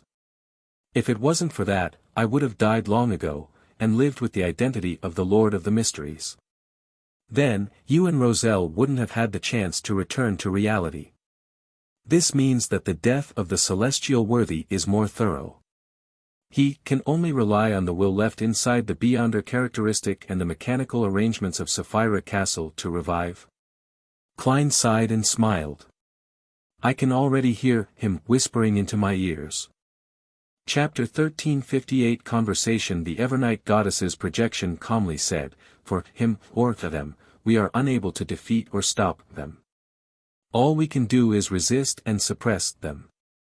Perhaps, at certain times, a tiny oversight or relaxing even the slightest will turn us into him. On the path of being a beyonder, danger is always accompanying us. No one knows when one will fall into the abyss. Klein silently added a few words for the Evernight goddess. He thought for a moment and asked, "Did you cause some sort of disturbance when I was born?" Seemingly fused with the surroundings, the Evernight goddess nodded slightly. "I used the uniqueness in Antigonus to indirectly affect Sapphira Castle to tamper the beyonder characteristic that accompanied your birth to the forsaken land of the gods." "Indeed." Klein sighed and frowned. "The uniqueness of Antigonus can indirectly influence Sapphira Castle?" The Evernight goddess's projection replied gently like a lullaby, "He has already lost control. This also means that his self-awareness is no longer able to suppress the Lord of the Mysteries' will in him. The two psyches are stitched together, revealing the most primitive, most instinctual, and also most bloody and crazy side. And the Lord of the Mysteries is the former owner of Sapphira Castle. The present Antigonus can indirectly influence Sapphira Castle by using this identity very naturally. It's no wonder the Evernight goddess has a greater understanding of the strange door of light than Emperor Roselle. On the one hand, she was born from Sapphira Castle, and on the other hand, she had imprisoned the crazy Antigonus." Klein was enlightened as he continued asking, "Why didn't you have any beyonder characteristics accompanying you and Roselle when both of you were born?" In that case, be it the Evernight goddess or Emperor Roselle, they definitely would have chosen one of the seer, apprentice, or marauder pathways. The Evernight goddess's projection said indifferently, "This is also why I said that something unknown had happened to the Lord of the Mysteries, causing many of the prior arrangements to be out of control." After 2 consecutive failures, Sapphira Castle experienced a certain change. This is also a good thing for you. As the apocalypse arrives, the remnant will of the Lord of the Mysteries has dissipated. In the end, all that's left is a mental imprint that's attempting to awaken. If you were born in the 4th epoch, you would have become him the moment you became an attendant of mysteries. This was because Klein had used the curtain left behind by the celestial worthy during his advancement. As for the beyonder characteristics in the bodies of Antigonus and Zeradal, they had undergone generations of beyonders and beyonder creatures, diluting and wearing off the will. Klein had a nagging feeling that the Evernight goddess had some guesses about what had happened to the celestial worthy of heaven and earth for blessings. However, since she deliberately didn't mention it, it wasn't appropriate for him to probe further. All he could do was say, "How did Antigonus manage to accommodate the fool's uniqueness?" The Evernight goddess's dream projection didn't hide anything as she replied gently, "He sought the help of Adam and Ammon. They were supporting Alista Tudor back then. Using the abilities of the Trojan horse of destiny." Klein acutely grasped the core reason based on Will Septon's explanation and his inference. The Evernight goddess's projection that was like the starry sky of the night quietly comforted her surroundings. They captured a demigod from the Solomon Empire and got Adam to do a deeper level hypnotism act and a transplant of the corresponding memory, making him believe that he was Antigonus. Then, with Ammon working with Antigonus, he stole Antigonus's identity and fate while Antigonus used the tampering authority to combine the identity and fate with the experimental subject. That demigod from the Solomon Empire began living in the state of Antigonus, and after some time, he took the initiative to accommodate the fool's uniqueness. He undoubtedly lost control. At this moment, the real Antigonus removed the tampering, allowing his identity and fate to return into Ammon's hands. Ammon ended the theft and returned them to the original owner. Klein listened attentively and added thoughtfully, "If that's the case, it's equivalent to Antigonus failing to accommodate the uniqueness and turning into a monster and a perfectly well Antigonus with no problems at all." The two completely different fates existed in the real world at the same time. Therefore, fate has been fooled to a certain extent. Before he finished his sentence, Klein sensed some latent problems and hurriedly asked, "Aren't there problems with this?" "It's very risky," the Evernight goddess's dream projection calmly replied. "Fate isn't easy to bear. If one can't retrieve the fate from the target in that short period of time while he's losing control, things will undoubtedly fail. Retrieving it a second earlier will not achieve the effect of the ritual. Retrieving it a second later will lead to Antigonus shouldering the fate of losing control and inevitably end up with the same outcome. That's right. One has to naturally bear the burden of the troubles brought about by fate. If not for that, Amon would have long stolen my fate and swaggered into Sapphira Castle. Klein mumbled inwardly as he began to think about how he should imitate the ritual of the Antigonus family's ancestor. It was difficult to complete a normal ritual, and with the urgency of the matter, using a simplified ritual to accommodate the fool uniqueness was the best option. Once I become the half-fool, my control over Sapphira Castle will improve. My level and strength will at least reach the level of a true god. This way, even if I face a dual pathway true god like Amon, I'll be able to protect myself and wait for reinforcements even if I'm not a match for him. As Klein thought about the strength matchup and development he hoped for, he began coming up with a preliminary ritual plan. He planned on using the Evernight goddess's help to suppress the Antigonus family's ancestor and use Sapphira Castle to steal his identity, fate, and self-awareness. This way, his body would have his own consciousness, the will of the celestial worthy, Antigonus ancestors' self-awareness, as well as the anchors from the new city of Silver, New Moon City, and Worsted Archipelago. He would also become Antigonus to a certain extent and accept his fate of losing control and going mad. The reason why Antigonus went crazy was that his self-awareness could no longer suppress the awakening celestial worthy, the two psyches were stitched together. When his self-awareness reached Klein's body, he would undoubtedly repeat the same process. This was because the celestial worthy's will in Klein's body was no less than the one in his actual body. In other words, the fate of losing control and madness was unavoidable. Klein believed that there wouldn't be any additional burden when bearing it. At the same time, with him having more anchors than Antigonus, his own consciousness could remain center stage and in a harmonious state, maintaining a sliver of rationality. In such a state, he would use the identity of the Antigonus family's ancestor to accommodate the fool's uniqueness. And in the corresponding fate, this was something that he had long accommodated, so it wouldn't bring about any further repercussions. Hence, fate had been fooled. After the ritual ended, Klein would remove his theft and restore his original identity in fate, and no longer be affected by the madness, allowing him to become the half-fool. The main problem of this plan was in two places. First, it was to maintain his own state. Any slight accident could easily cause Klein to go crazy and be powerless to save himself. Second, no one knew for sure how much the celestial worthies will in the body of the Antigonus family's ancestor would awaken or bring about unsuppressed changes. He could only rely on the Evernight goddess to balance it out. At this moment, the Evernight goddess's projection seemed to have guessed his thoughts.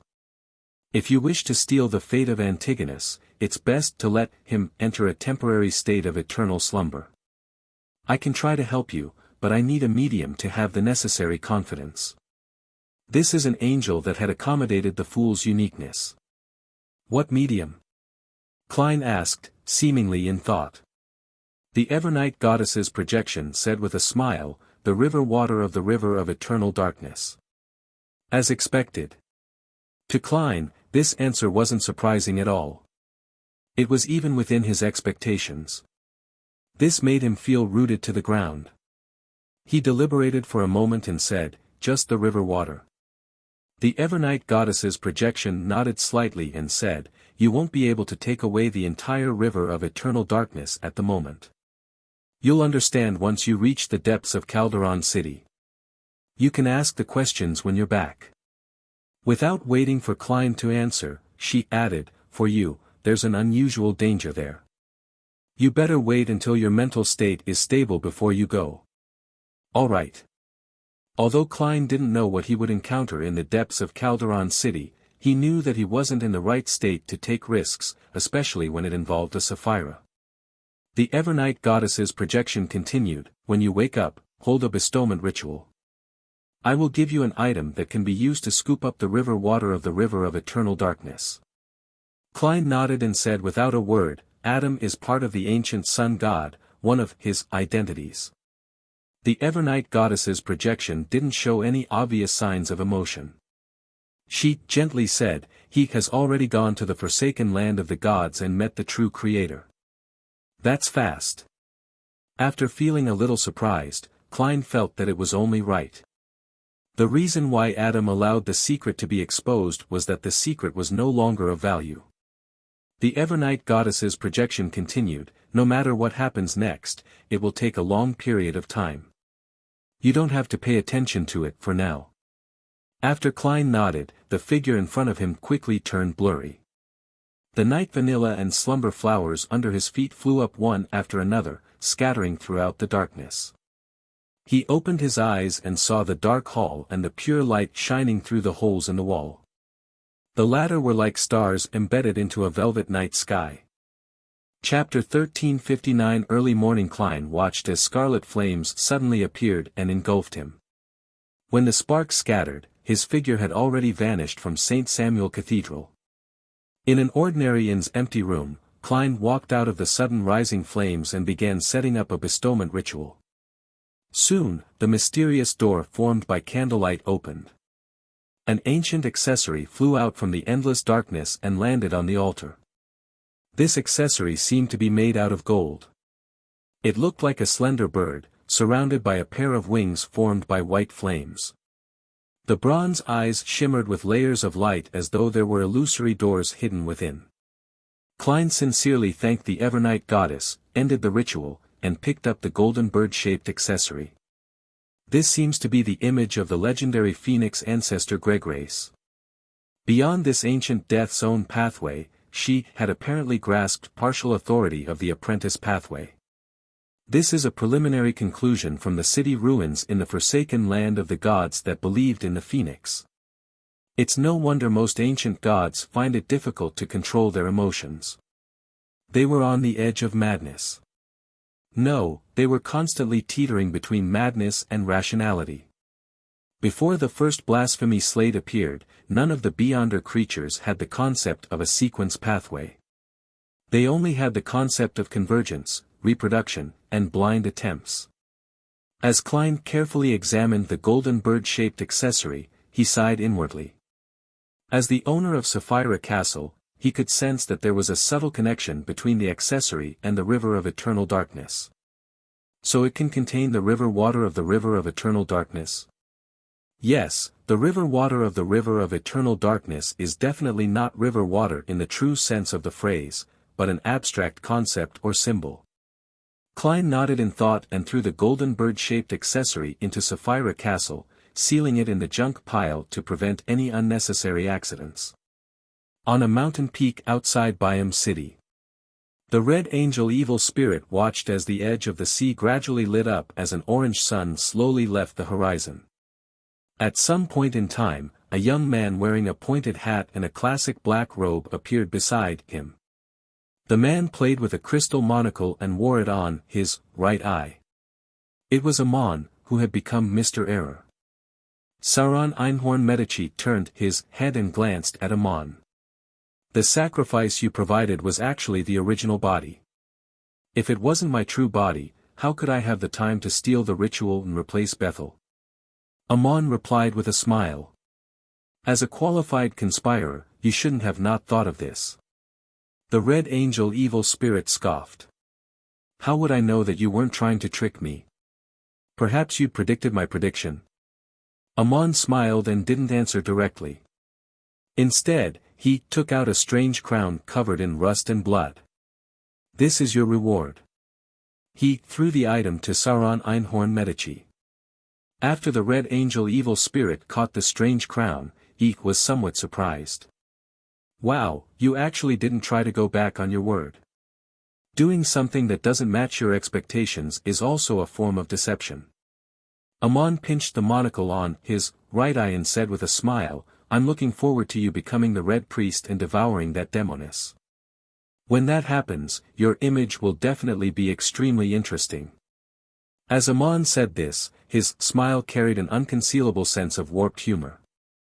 Sauron Einhorn Medici fell silent for a moment before saying, I don't think it will be very different from how I am now. Two bloody mouths opened on both sides of his face before quickly closing. Amon adjusted the monocle on his right eye and looked to the other side of the sea. The situation in the western continent seems interesting.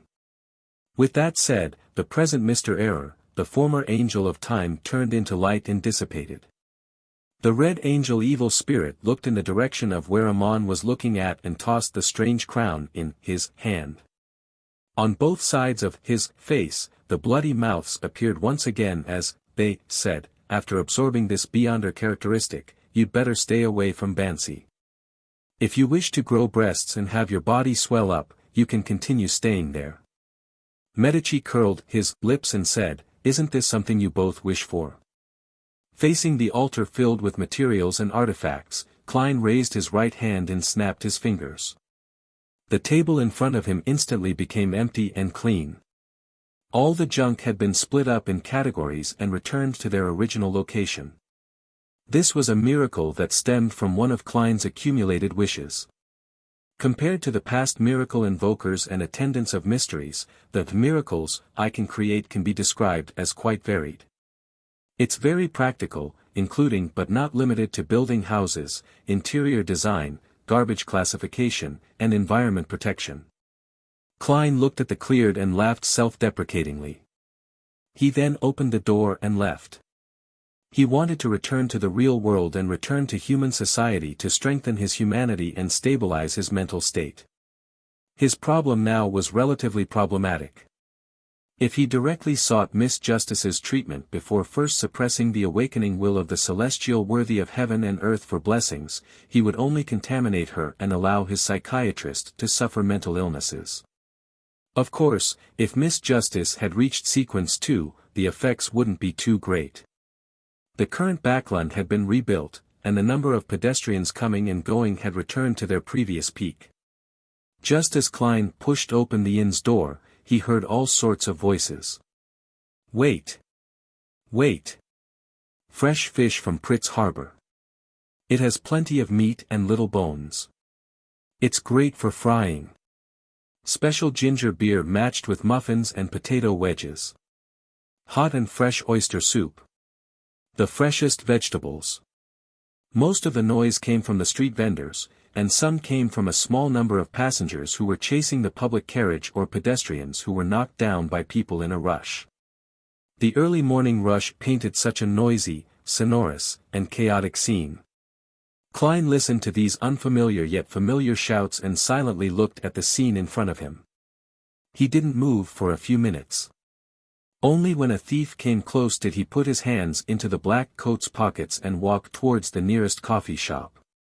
A cup of good coffee, a set of mutton stewed with peas, and a piece of oatmeal bread, Klein said to the affordable coffee shop's owner. A total of 11 pence, the boss said after a mental calculation. Then he added, the price of everything is rising now. Klein didn't say anything. He took out a 1 soldi note from the junk pile in Sapphira Castle and handed it to the boss. He then found a seat by the window which wasn't very greasy. He took out a few pieces of tissue to line the table. Following that, Klein placed a piece of letter paper on top of it and took out a dark red fountain pen.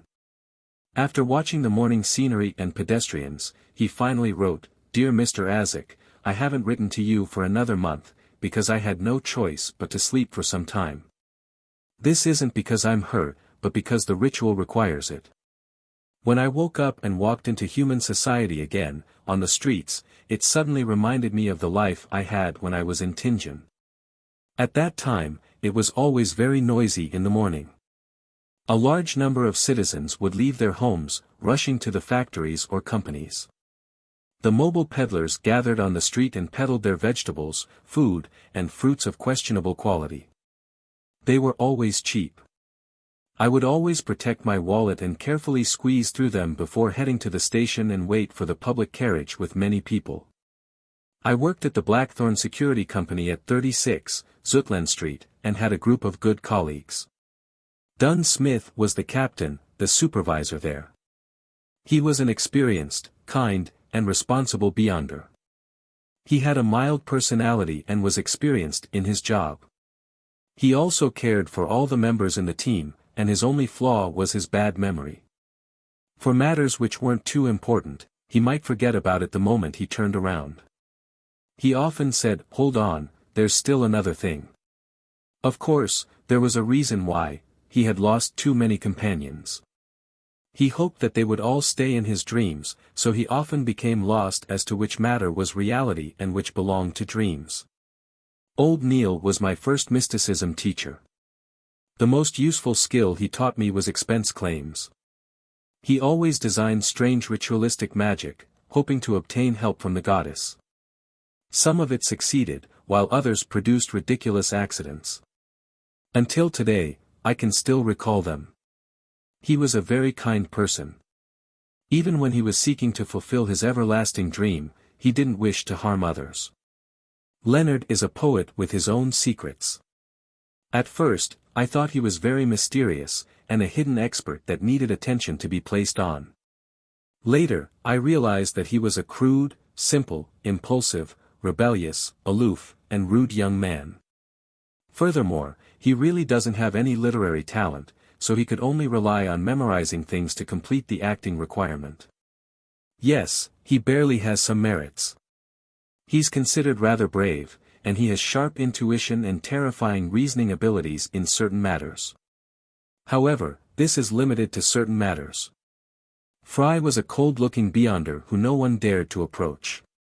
But in fact, he has a sense of responsibility and a warm heart.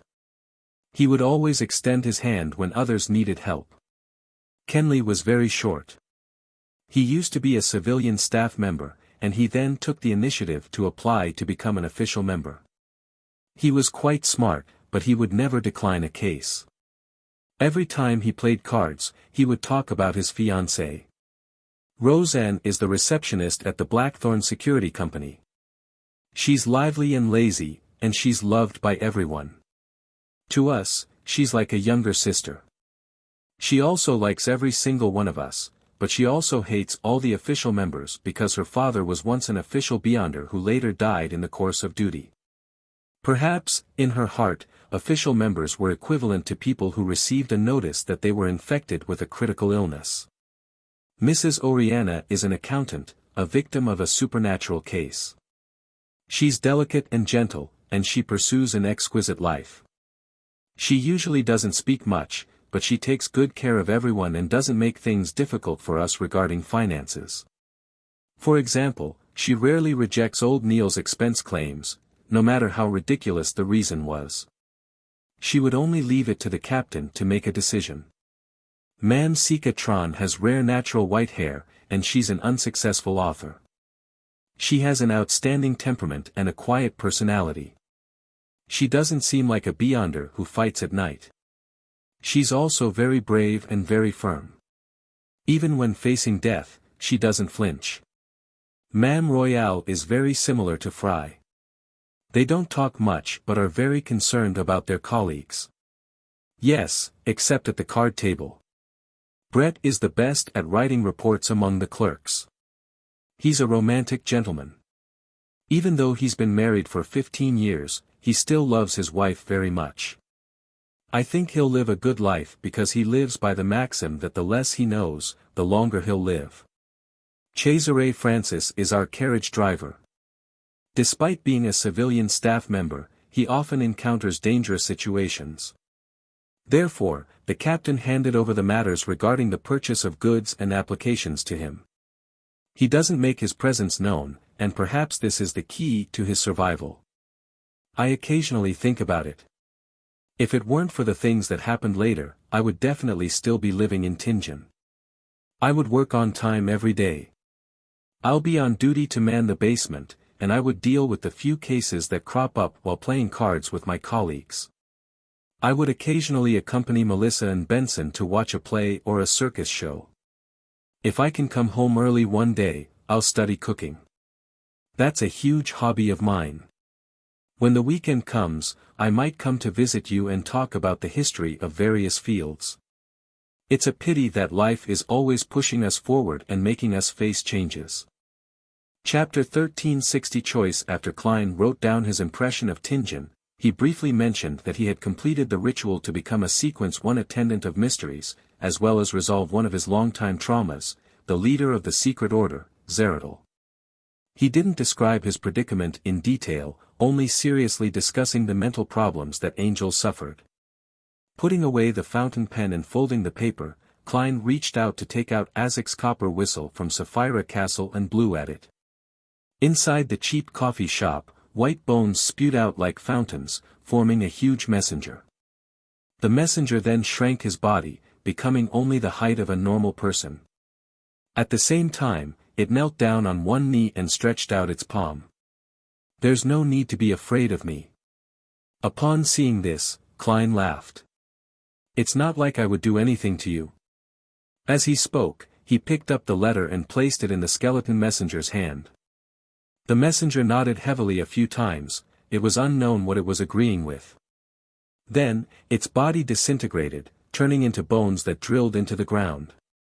At this moment, the boss brought coffee, oatmeal bread, and mutton stewed with peas.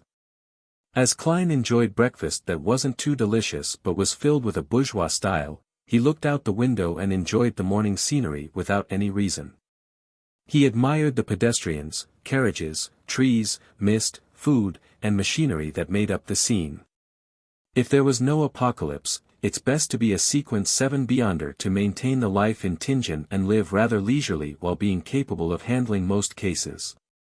When prepared, a magician, who has many tricks up his sleeve, won't appear too weak when facing Sequence 6 and Sequence 5 Beyonders. As for Faceless and Marionettist, one can easily get lost while acting. It's relatively easy to lose control when one advances, making it rather dangerous. Of course, if one has a sealed creeping hunger, it would be perfect. Klein casually thought as he recalled creeping hunger which had landed in Amon's hands. He didn't know how Amon would treat this sealed artifact, but he only felt that an item of this level was of no value to an Angel of Time. After playing for a while, he would probably throw it into a secret warehouse in the darkness. I wonder if there's a chance to retrieve it. Just as this thought flashed through Klein's mind, he suddenly felt a little guilty.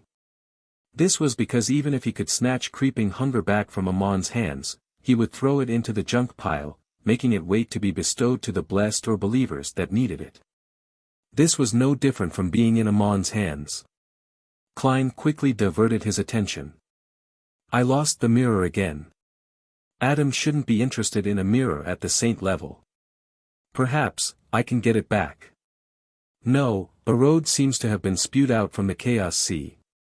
In certain matters, it's possible that it can be a medium. Sigh, I only hope that Adam doesn't damage it, and that I have the time to retrieve it. After becoming an attendant of mysteries and gaining a deeper control of Sapphira Castle, Klein already possessed a certain level of authority in the concealment domain. Whenever he was thinking about important matters, there would always be a thin shadow around him that no one else could see. This was equivalent to the embryonic form of a divine kingdom, the realm of mysteries. Therefore, he dared to directly think of Adam's name. After sighing, Klein suddenly recalled something and hurriedly got the Worms of Spirit on duty in Sapphira Castle, to graft a certain area in the spirit world he fixed when he advanced over. Immediately after, he finished the leftover mutton and the last bit of oatmeal bread that he dipped into the soup. He finished the coffee beside him. After putting on his hat and standing up, Klein took a step forward and entered the spirit world that corresponded to Utopia. Then, he removed the grafting and returned to the ruins of Utopia. This was to use the abilities of grafting and his ability to freely enter the spirit world to indirectly achieve a teleportation effect. Of course, the prerequisite was that he could locate the corresponding region in the spirit world. On this point, as the owner of Sapphira Castle, Klein had a unique advantage. As for Zeradol and the other attendants of mysteries, they could only rely on their preparations. As soon as he stepped into the ruins of Utopia, Klein surveyed the area and discovered that the collapsed houses and charred corpses were shimmering with different colors. They were the Beyonder characteristics inside the monster marionettes, the wealth accumulated by Klein back in the forsaken land of the gods. This might be useless to him, but he still had many believers and blessed that would gradually increase in numbers. As a deity, he had to stock up some beyonder characteristics in order to bestow them. Thankfully, the Lord of Storms didn't take the opportunity to sweep them away. As Klein silently muttered to himself, he couldn't help but thank Leodoro. East Chester County, inside the Hall family manor. After the sun finally rose, the suffering people returned to their rooms one after another to make up for their lack of sleep. Only Alfred, Earl Hall's personal bodyguards, the deacons, and Nighthawk sent by the Church of Evernight to investigate the reason behind the incident last night remained. As Audrey used the golden retriever, Susie, to monitor the development of the situation, she opened her bedroom door and walked in. Through the curtains and the weak sunlight in the room, a figure sat quietly on a high stool like a large doll. It was a huge, snow-white rabbit. Audrey's brows twitched as she whispered, "Mr. Wrath." This was Mr. Wrath from the psychology alchemists that had pursued the mind dragon, Airihog. It was suspected to be one of Hermes's identities. As she spoke, Audrey reached out her hand and closed the door. And with this action, the back of her hand flashed with a star-like crimson tattoo. "I'm sorry, I made use of you." When the door closed, the giant white rabbit took the initiative to say, "However, I might have been used by someone else as well." Audrey thought of the opening of the doors and windows in the middle of the night and took 2 steps forward. She replied in thought, "There's no need to apologize. Just don't disturb me in the future." She was tactfully expressing that she wanted to leave the psychology alchemists, hoping that no one would come looking for her again. The huge white rabbit stared at her with its bright red eyes for a few seconds and said, "Your previous wish was to protect your parents and family, but don't you think that you've been embroiled in too much trouble? The danger that you've brought them is greater than the help you provide." Audrey fell silent. She didn't speak for a long time. Normally speaking, a saint can indeed allow the family to gain more safety, but the premise is that they do not involve themselves in the struggle between angels or deities. Or perhaps, they are part of a powerful organization that can be relied on in the true sense of the word. Upon saying this, the huge white rabbit slowly said, "I have 2 gifts to express my apology. You can choose one." "2?" Audrey asked in a low voice.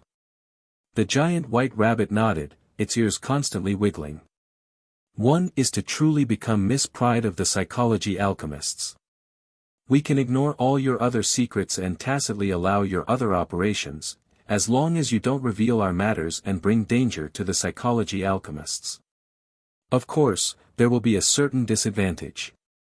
You will shoulder the burden of certain matters and might be embroiled in quite a bit of trouble. The only difference is that you will receive a lot of help and be rescued in time." "What about the second one?" Audrey had no intention of getting compensation from the psychology alchemists. To not have the secret organization disturb her again was the best form of apology. Furthermore, she suspected that Mr. Wrath's true intention behind his apology was just another form of exploitation. The huge white rabbit answered calmly, "I can help you divide another identity for you so that she can stay by your family and provide them with some protection and emotional comfort. As for you, you will stay away from them and live on in this world with another identity. This way, your troubles will not affect the people you want to protect. In the supernatural world, under certain circumstances, distancing yourself is the best form of love and protection." Audrey fell silent once again as her green eyes seemed like a still lake. "You don't need to answer me at once. Or you can combine the 2 methods." The giant white rabbit got off the high stool and stood up. "You know how to get into the Garden of Eden." As it spoke, its figure gradually disappeared into the sea of collective subconscious. "By in a room in the Church of the Sea God."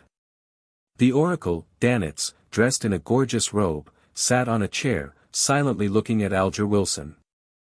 The sleepiness from waking up in the middle of the night was gone from the fright. The cardinal of the Church of Storms actually wanted to defect to the Church of the Sea God. This was a huge matter in the field of religion, in the world of mysticism and international politics. Even though he only had a rough understanding of the Church of Storms, Danitz believed that with their style in handling matters, they definitely wouldn't let this matter go.